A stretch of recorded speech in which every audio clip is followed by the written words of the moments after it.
Think about this for a second.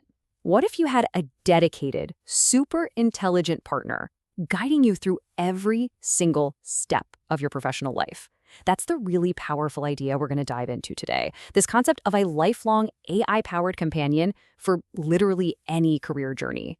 So let's really dig into that core idea. I mean, what if from the very moment you even think about a career, through all the challenges, every promotion, right up to the day you retire, and even after that, you had this AI co-pilot? It's a huge concept, right? And to really get our heads around how it could actually work, we're going to look at it through the very specific lens of a military career. Okay, so the term they use in the source material for this is a personal cognitive staff officer. Yeah, it sounds a bit formal, but here's what it really means. Just think of it like a 24/7 AI assistant. It's always on, it's always learning right there with you, and its whole purpose is to make you a sharper thinker, help you learn faster, and, stop you from making those common mistakes we all make. So where does a journey like this even begin? Well, it starts right at the very beginning. I mean, even before someone actually enlists. Let's take a look at how this AI support system would start shaping the path for someone going from a civilian aspirant all the way to a military cadet. And this is where it gets really interesting. You see this contrast here, right? On one hand, you've got all the usual myths and uncertainty, which service is right for me, what's military life really like? But then with AI, you get clarity. Instead of just guessing, an aspirant can run actual simulations of different career paths. They can take detailed aptitude and temperament tests. Heck, they can even map out a potential 20 or 30-year journey. The whole point is to make an informed choice, not just a blind leap of faith. And this quote, this really gets to the absolute heart of the mission. The goal here isn't just about producing trained officers who can follow a checklist. No, it's about producing thinking officers. From day one, the AI is designed to build those deep cognitive skills, that critical thinking, that intellectual agility that really matters. So once they're in the academy, this AI transforms into this incredible academic toolkit. It helps cadets make sense of complex military history and geopolitics. It lets them run complicated tactical simulations. It even helps them structure their arguments for essays and papers. And then there's the really cool stuff, like drilling red team thinking exercises, basically learning to think like the enemy. And maybe most importantly, it constantly reinforces training on those really tough ethical dilemmas they're going to face. All right, fast forward a bit, the officer has now graduated and they're in their very first command. Suddenly, the challenges are totally new and the stakes are very, very real. So let's see how that AI toolkit evolves to keep up. And this table just lays it out so perfectly. It's all about practical, real-world problems. For example, you need to draft clear orders. Bam! The Division Commander GPT helps you do it with clarity and speed. You're facing a complicated legal question. Well, the Indian Military Law GPT is there to help prevent critical errors. You're just stuck on a problem. The Critical Thinking GPT is designed to help you generate better options. It's super practical. And the key takeaway from all of this, the really crucial point, is acceleration. This AI support system acts like a professional maturity hyperdrive.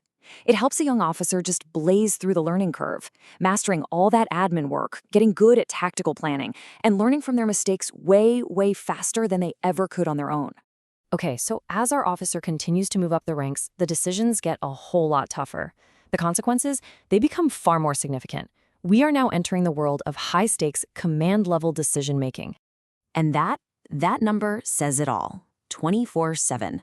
That constant presence is absolutely key. See, this isn't some tool you just log into when you have a problem. It's a nonstop cognitive support system. It's a true partner in the decision-making process, especially for a commander who is, for all intents and purposes, always on duty. And this is where things get really, really advanced. There's a tool called the Lodestar Stress Test, and it basically helps a leader audit their own thinking. It's like having a built-in skeptic. It forces them to identify hidden assumptions. It makes them model the absolute worst-case scenarios. It helps them simulate those second-order effects, the ripple effects that come from a big decision. At its core, this whole thing is a weapon against our own cognitive biases. And of course, the toolkit just keeps expanding.